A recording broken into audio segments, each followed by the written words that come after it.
appreciate you guys coming out and spending some time with us. I know everyone's got a busy schedule, a bunch going on. This is great for us, for our players, and so we appreciate you and all you do for us. We just finished practices 9 and 10 yesterday. We had a 2-day yesterday. And so right in between, this time's a while for us to have a nice break today with our players. We're just doing meetings and walkthrough today. And then we'll go out and have a 2-day again tomorrow. And so, thus far through camp, I'm very, very pleased with our guys. We made this thing really, really hard. We know that talking to those guys. It's been a tough, physical, hard camp, one practice after another. The weather has really cooperated with us. There's been some good heat every day. The sun's been out, so that's been great. We've been practicing right in the middle of the afternoon, intentionally, just to get out there and make it a little harder. And we have to play in some of that, obviously. So, but it's gone well. We've knock on wood, been able to stay healthy for the most part, and our guys, like I said, are working really hard and learning our schemes and buying into what we're doing. And we got a great group of freshmen that have come in and already showed up to practice. And so the way we did practice early on, we had split squad. So we had 2 different groups practicing at different times throughout the day. And that was for a couple days of camp. And then now, even when we're all out there together, we're still breaking the reps on 2 different fields. And we're just trying to get as many reps as we can with as many guys as we can to give everyone an opportunity to go show what they can do, earn a spot. And it's great for us as coaches to be able to evaluate them guys. So that's been the design of it. We'll keep kind of going strong with that schedule through the rest of this week through Saturday. And then as we get there, start to back off a little bit, reevaluate where we're at, and as we get 2 weeks from the game time. So that's where we're at. With that, I'll open up the questions. Coach, the quarterback competition, what sort of tangibles, what sort of intangibles are you looking for as you look to determine who's QB1 and who's the backup? Yeah, the number one thing really is just the guy that can lead the team, lead the offense the best. And there's a lot that goes into that, but it's more than just in throwing. There's decision making is really critical. We talk a bunch about protecting the football, having great ball security, and that's a guy that has the ball in his hands every snap. So he's got to be a great decision maker and protect that football for us and for our team. It's been a really good competition in that spot, probably as well as many other spots on the team. Obviously, that one there's a lot of focus put on it, and that's all understandable. But we're mixing the reps and giving those guys equal opportunity right now. And Caleb will get back in there soon, and he'll be getting reps as well. And then, we'll start paring it down after we have another scrimmage and really get honed in on where we're at. It's one of those things it's up and down every day, but you're really just looking for the guy that every guy has different strengths in terms of what his abilities are talent-wise. We can design our offense based on that, whatever that is. It's the guy that makes the best decisions and can lead the team the best way and really, really manage what we do. Coach, going off over here, DJ. Going off of that, is it important for you to have a quarterback, or maybe at any other position, to have something set, a week, 10 days out from your first game, to kind of have kind of a target zone when you would determine that? No. It's a 2-part question. I do think it's important. I think it's good for those guys to know what are we doing moving forward as we begin the season, and we'll do that at some point. But I don't have any certain day or target or amount of time set. It's once we're comfortable that someone has clearly emerged as the guy, and once we feel we've given everyone opportunities to have a say in that. I think a critical component of our program is we're going to allow guys to show what they can do in practice. There's nothing worse for me than being on a team when you feel like no matter what I do in practice, well, the coach already has in mind that's the starter, and that's, to me, you lose something on your team. That trickles down and affects it. So we're clearly the opposite of that. And we're going to compete in practice at every spot as any quarterback and give those guys opportunities to say, wow, this guy can do it, or maybe he's not ready yet. And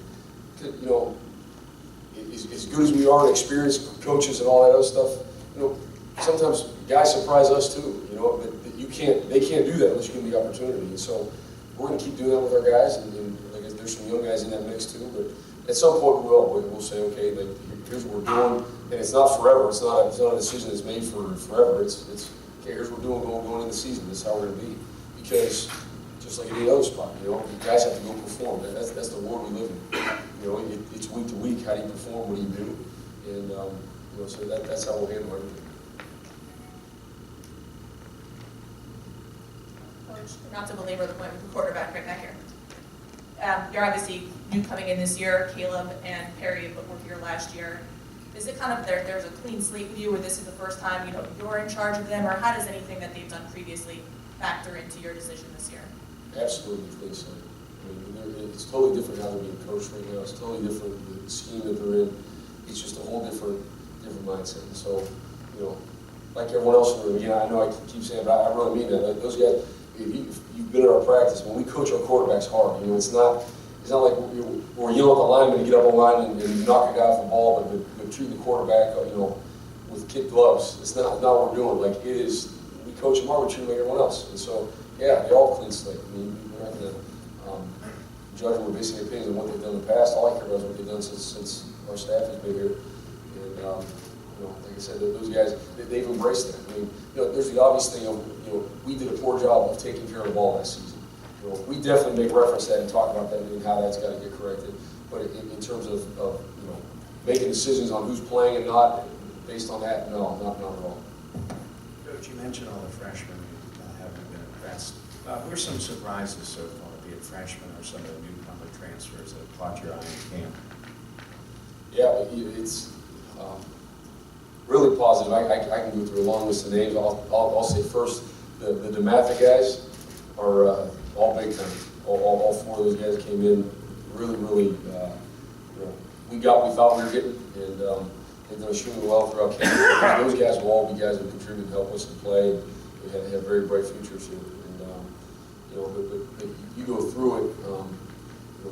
We brought in a significant number of DBs this year, and those guys are going to help us too. They got all the ability and all the tools to do it. It's now learning the scheme and learning what they're doing. But you're going to see, freshmen out there, young guys playing for us. And if nothing else, on special teams to start, and as we keep bringing them along and help them learn the scheme. But those guys will be in the mix. They're competitive. They play hard. They're coachable. They're the guys you want to have on your roster. So, as we said going into it, we felt really good about the class, and I can tell you now, after a summertime together working out and 10 practices in, we feel even better about the class. Hi, Jordan Katz, Diamondback. Mark Richt at Miami, he recently held a camp where he included lots of Miami's famous alumni, like Ray Lewis. How do you plan to include Maryland's football alumni as a way to sell the program to recruits? Yeah, I think it's so critical in college football that you embrace the tradition, those that have come before you. I can't state that enough. And so we're doing things right now and have done and will continue to reach out to our guys and build it up and bring guys back. We've had former players come back. I think on a higher rate right now they're doing it because the word is getting out with guys that I've told our coaches, our players, everyone, when there's a former player around, we stop what we're doing. We stop what we're doing, and we acknowledge that guy, we talk to him, and allow him to speak to us and tell us his story about this program. Because, this room we're sitting in and the field we get to play on, there's a long list of great players that come before us, and we certainly have great respect for that. And they've paved the way and opened the door for a lot of things that we benefit from nowadays. And so, to your right, defense is obviously important to you, given your background. The team did not have a good defense last year. Have you seen improvement, and are you confident that it's going to be a much better defense this time? Our defense is improving every day. We're not drawing comparisons or parallels to last year. I know since we've been here, since day one, we've made great improvements. I think we've got a good group of guys that are talented and need a plan in some direction. That's what we're providing for them. They're really buying into what we're doing.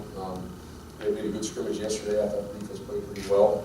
There's been good back and forth with our team, with both offense and that way. So, we were just noticing the other day watching film saying, you go back to springtime, this looks like a lot different in a positive way. And so, we expect to play great defense. That's the expectation. I'll tell you, I'd be hard pressed to say there's an offensive lineman or offensive line group that's had more reps than our guys throughout the team. We're doing the split squads, and whenever we have any team period going on, 9 on 7, whatever it is, we got multiple groups going on. So those guys, they don't have, it's not a 3D like, play 3 or 4 or 5 plays, whatever, and then go sit out 8 plays. I mean, they're going. And you can't tell whether it was a start of practice or the end of practice when you watch film on it. And that's just, to be honest with you, in college football nowadays, I've been in several different conferences now. You better be able to defend, if we group them all into 2 styles of offense, which there's a lot more than that, but if you just say, spread up tempo teams and pro style teams, you better be able to defend both of them because you're going to see both of them. It's not, just go through our schedule, I look at the schedules of everywhere I've been in the past 6-7 years, that's the case. And so you got to be ready for both, and that's how we're preparing ourselves to do it.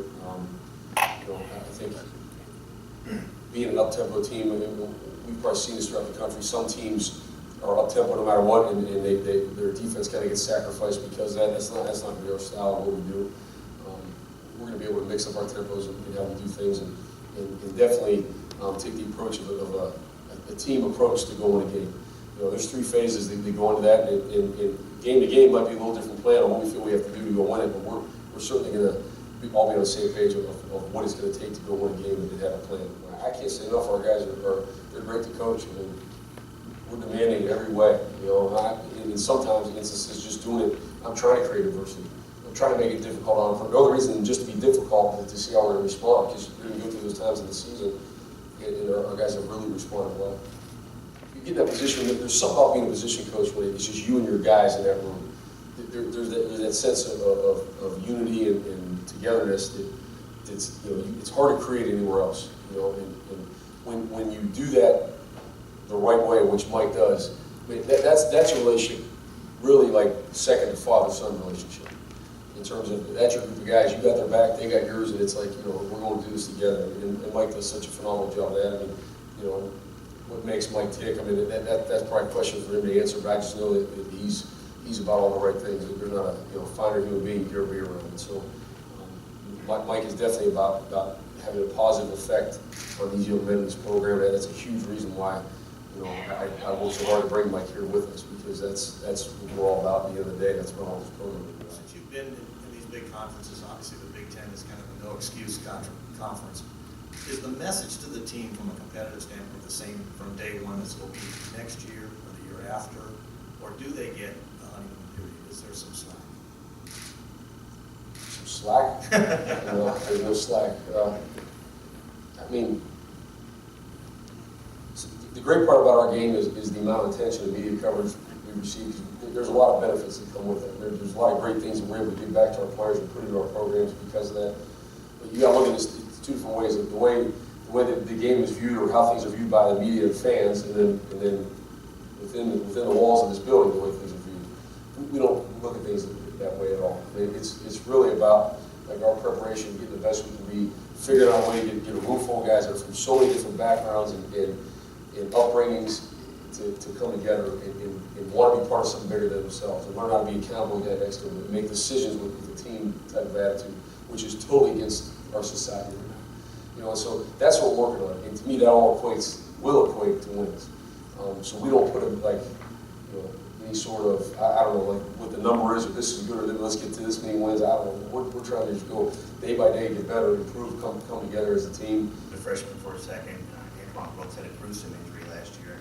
He took a chance, giving him a scholarship, bringing him in after that injury. How's he looking in practice so far, and what are you expecting out of him? Antoine is he's a football player. He just does things that there's certain things you don't have to teach guys. That guy was born and made to be a football player. I think, obviously, before his injury in high school, anyone will tell you he was, if not the best, one of the best players in the whole area. He has the respect of everyone around this area. And a huge part for us was bringing Antoine in was because of that. Antoine's us. He's from our backyard. And man, we're sure going to be right by our kids here in our backyard. And so, Antoine was a guy that we were taking no matter what. Let's go. And now it's great because he's healthy, he's practicing full speed, he hasn't missed anything, and he's doing phenomenal. Coach Bruce Posner from CBS Radio. Right now, looking at the team after 10 days of practice, your real comfortable strengths on the team and points of concern, and also how much is the heat deterred you from what you need to do early on? Because it's been excessive. Yeah, he's been awesome. It hasn't deterred us one bit. Like I've been looking at the thing trying to figure out the hardest time of the day, and we're going out there at that time. That's a mindset. Like we're creating that. You know, our first game is at noon, and we got the 2 games down south, and we're going to play in the heat. And that to me is really a mindset. And, you know, obviously we're smart and going crazy with hydration and all the other things. We do everything to take care of our players, but we're going to go out there in the heat. We're going out there right in the middle of the day. Like I said, our guys have responded really well to it. You know, that heat makes you make a decision out there. You get out there at some point, and it makes you decide, okay, how important is this to me? Do I really want to keep going here? Am I going to let my teammate down? And that's all the stuff we're building on. Just keep going and be an accountable guy next to you. So that's been great for us. You know, I don't know. I mean, concerns. I mean, I don't really operate that way. I've been talking to our staff about the other day. You spend so much time in the off season of okay, what don't we have? What do we need? Because you're making acquisitions. You're recruiting guys. You're, you know, potential transfer, this, that, whatever. There's so much time spent on that, which need be. I mean, you have to do that. Okay, but then it's like, all right, well, camp started day 1. All right, so we're done with acquisitions. We're not. You know, it's not NFL. There's no free agency. Let's focus on what we do have. Let's coach what we do. Let's focus on what we do have. And you know what? We got a lot of good things. And so that's been our focus: is making our team, our players, the best we can be. Decide what our strengths are and play to those. Like any other team, we're going to have some weaknesses. I've yet to be part of a team, and I've been part of some really good teams. I've yet to be on one that didn't have weaknesses. You know, so we'll have some just like everyone else. As a coach, you have to design your schemes to help the players and put the right guys on the field at the right time. And so that's what we're doing. All right, guys, thank you. We hit terminus!